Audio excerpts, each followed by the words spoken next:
Well, these days, if you turn on the news or open a newspaper or click on any news source online the past 3-4 months or so, you've seen maybe some of the ugliest times in our nation's history.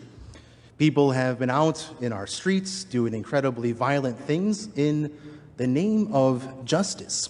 Cars have been torched, property has been destroyed, businesses looted and burned, and police officers and other people have been intimidated, assaulted, and even murdered, all in the name of justice, oftentimes rallying cry being no justice, no peace.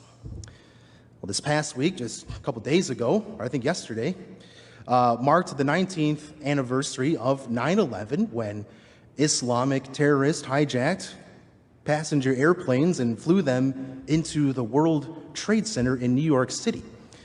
Between the World Trade Center, the Pentagon, Flight 93, 2,977 people were murdered, over 25,000 people were injured, and since that time, many people have had health problems that they have come about because they were at Ground Zero and all the dust and everything.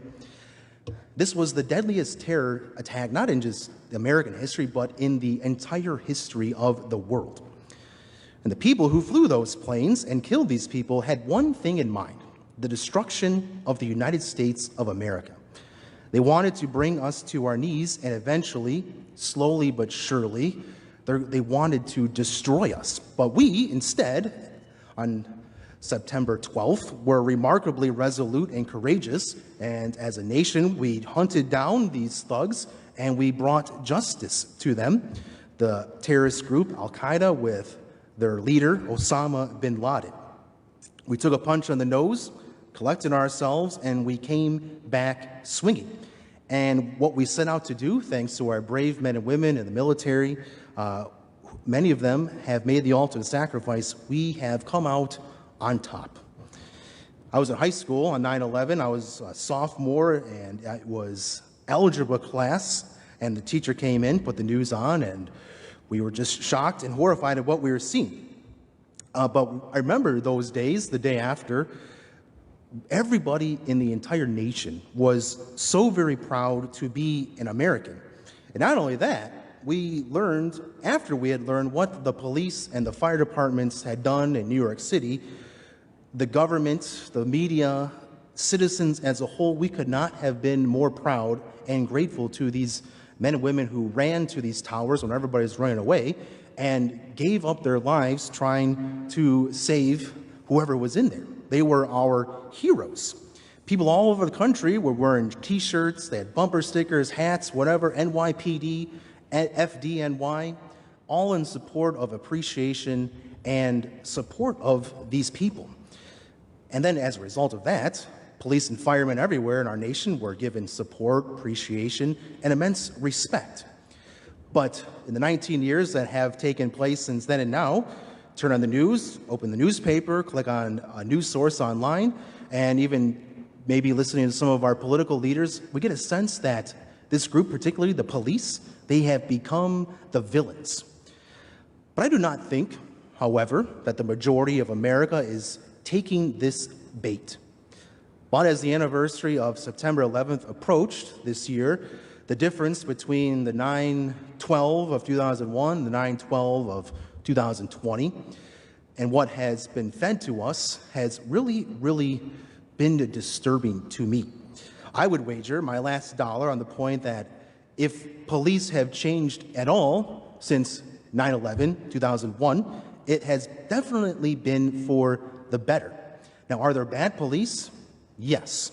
Will there always be bad police? Yes. It's not an excuse or permission for the evil that one might do, but it's a recognition of the human condition. We are sinners. There will always be not only bad police, there will always be bad priests, there will always be bad teachers, bad parents, bad politicians, there will always be bad people until Jesus comes back. And if anything, I would say that the police are even better than they were 19 years ago when we proclaimed them widely as our heroes. And back then, in 2001, Al-Qaeda, they came with the goal to destroy America, little by little, with acts of terror. Not all at one time. We weren't sending a great army. But in 2020, many of our own people are now out there in the streets wanting to remake America into something else by destroying what it is today, little by little. There's no great army, but it's riot by riot, really. Al-Qaeda was an Islamic terrorist organization that hated Christianity and what it stood for. America, being founded largely upon the values of Christianity, was therefore the big dog in the yard that Al-Qaeda wanted to take down. Today, in this day and age, it is groups from within our own borders, our own citizens, have now put America in their crosshairs on a scale that we may have never seen before, maybe not since the Civil War. I mean, Abraham Lincoln used to say that America will never be conquered from without. He said, please God, it will not. It will come from within. 19 years ago, it was religious terrorists who were waging war on us. They wanted to kill us or convert us.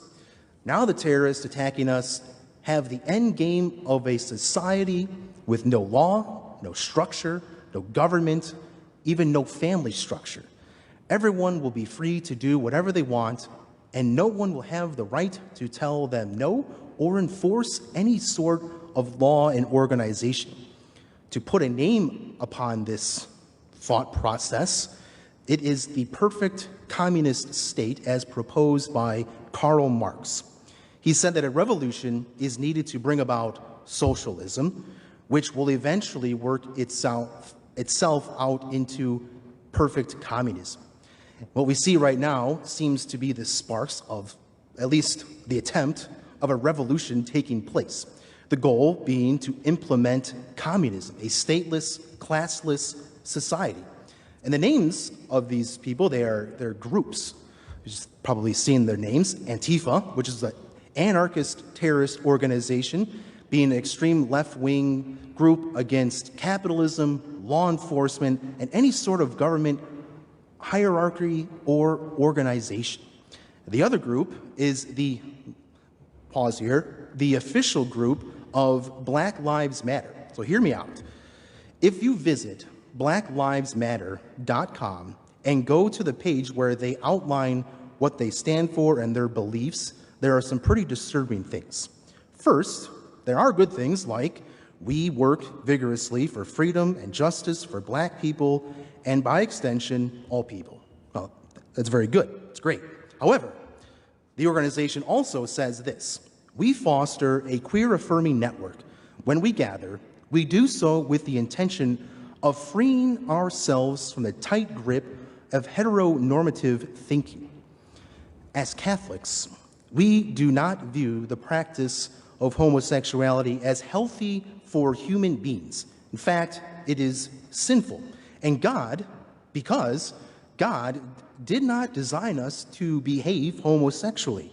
That is serious because humanity is built on the foundation of heterosexual love between a man and a woman given to each other in marriage to bring about a family. A family is this foundation of the world, the foundation of human living.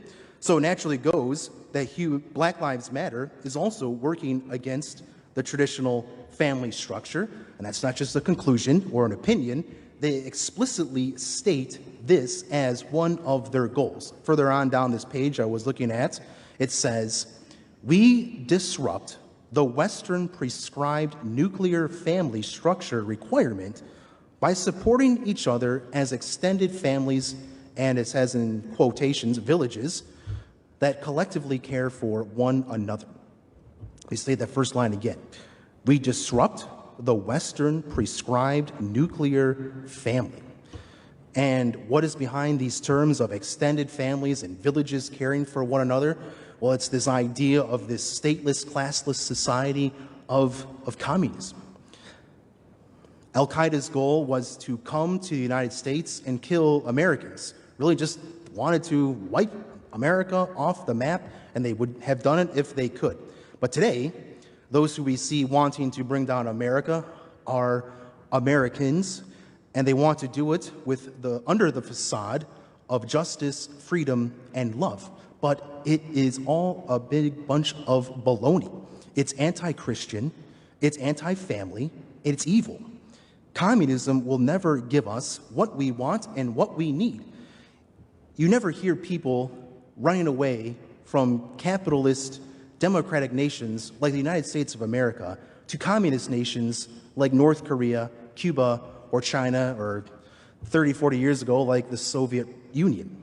But you do hear about people literally dying to escape from these places, to come to the United States of America.